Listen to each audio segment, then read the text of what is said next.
स्कंध 11 अध्याय 24. सांख्ययोग. श्री भगवान म्हणतात, प्राचीन काळच्या ऋषींनी ज्याचा निश्चय केला आहे ते सांख्यशास्त्र मी तुला सांगतो. हे जाणले असता मनुष्य काल्पनिक भेदरूप भ्रम ताबडतोब सोडून देतो. अगदी सुरुवातीला जेव्हा प्रलय काल होता तेव्हा ज्ञान आणि ज्ञेय हे सर्व मिळून एकच तत्व होते. नंतर जेव्हा कृतयुग आले तेव्हाही विवेकी लोकांच्या दृष्टीने एकच आत्मतत्व होते. कोणत्याही प्रकारचा भेद नसलेले ते सत्य ब्रह्म होते. मन किंवा वाणी यांना ते कळत नव्हते. माया आणि तीत प्रतिबिंबित झालेल्या जीवाच्या रूपाने दृश्य आणि द्रष्टा या दोन भागात ते विभागले गेले. त्यांपैकी एका वस्तूला प्रकृती म्हणतात. तिनेच जगामध्ये कार्य आणि कारण अशी दोन रूपे धारण केली. दुसरी वस्तू म्हणजे ज्ञानस्वरूप जीवात्मा, त्याला पुरुष म्हणतात. तिने जगामध्ये कार्य आणि कारण अशी दोन रूपे धारण केली. दुसरी वस्तू म्हणजे ज्ञानस्वरूप जीवात्मा, त्याला पुरुष म्हणतात. जीवांच्या शुभ अशुभ कर्मांनुसार जीवांच्या शुभ अशुभ कर्मांनुसार मीच प्रकृतीला प्रक्षुब्ध केले. तेव्हा तिच्यापासून सत्व, रज आणि तम हे तीन गुण प्रगट झाले. त्यांच्यापासून क्रियाशक्ती प्रधान सूत्र आणि ज्ञानशक्ती प्रधान महत्त्व हे प्रकट झाले. हे दोघे एकमेकांत मिसळलेलेच आहेत.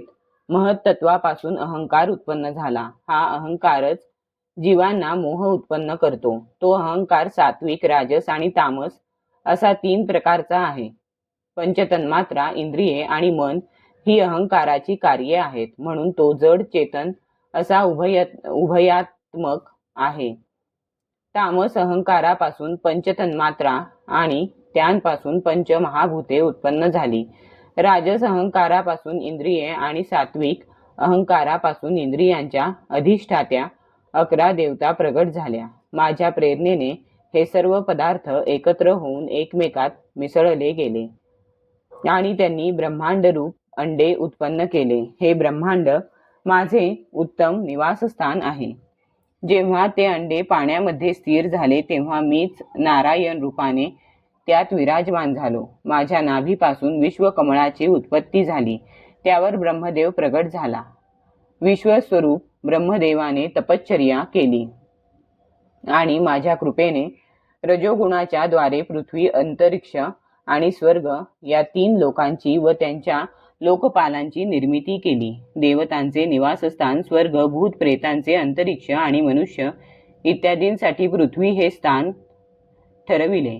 या तीन लोकांच्या वरच्या बाजूला महरलोक इत्यादी सिद्धांची निवासस्थाने ठरविली. ब्रह्मदेवाने असुर आणि नागांच्यासाठी पृथ्वीच्या खाली लोक तयार केले. या तिन्ही लोकांमध्ये त्रिगुणात्मक कर्मांना अनुसरून जीवांना निरनिराळ्या गती प्राप्त होतात. योग, तपश्चर्या आणि संन्यास यांचे द्वारा महरलोक, जनलोक, तपोलोक व सत्यलोक रूप उत्तम गती प्राप्त होते आणि भक्तियोगाने माझे परमधाम प्राप्त होते. हे कर्मयुक्त जग कर्मफल देणाऱ्या कालरूप माझ्यामुळे या गुणप्रवाहात कधी वर तर कधी अधोगतीला जाते. लहान मोठे, कृश, स्थूल असे जे जे पदार्थ उत्पन्न होतात ते सर्व प्रकृती आणि पुरुष या दोघांच्या संयोगानेच. ज्याच्या सुरुवातीला आणि शेवटी जे असते तेच मध्ये असते आणि तेच सत्य आहे. कार्य ही फक्त व्यवहारासाठी केलेली कल्पना आहे. जशी बांगड्या, कुंडले इत्यादी सोन्याची कार्ये किंवा घडा, गाडगे इत्यादी मातीची कार्ये. पहिला कारण पदार्थ ज्या परम कारणाच्या आधाराने पुढील कार्ये पदार्थाला उत्पन्न करतो तेच परम कारण केवळ सत्य असते.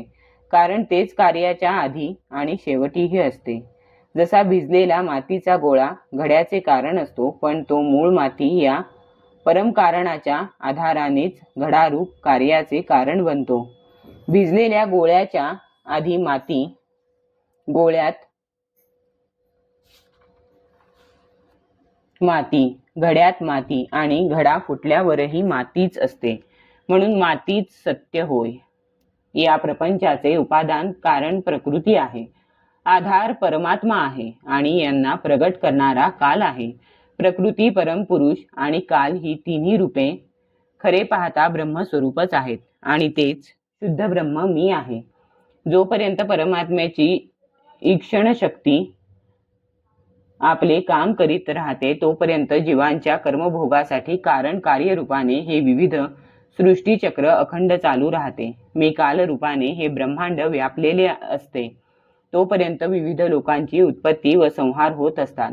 जेव्हा मी प्रलय करण्याचा संकल्प करतो तेव्हा ब्रह्मांड भुवनांसह विनाशाला योग्य होते. विनाशाच्या वेळी प्राण्यांचे शरीर अन्नामध्ये, अन्न बीजामध्ये, बीज भूमीमध्ये आणि भूमी गंध तन्मात्रे मध्ये लीन होऊन जाते. गंध पाण्यामध्ये, पाणी आपला गुण जो रस त्यामध्ये, रस तेजामध्ये आणि तेज रूपामध्ये लीन होऊन जाते. रूप वायूमध्ये, वायू स्पर्शामध्ये, स्पर्श आकाशामध्ये आणि आकाश शब्द तन्मात्रेमध्ये लीन होऊन जाते. इंद्रिये आपापल्या अधिष्ठात्या देवतांमध्ये आणि शेवटी राजस अहंकारामध्ये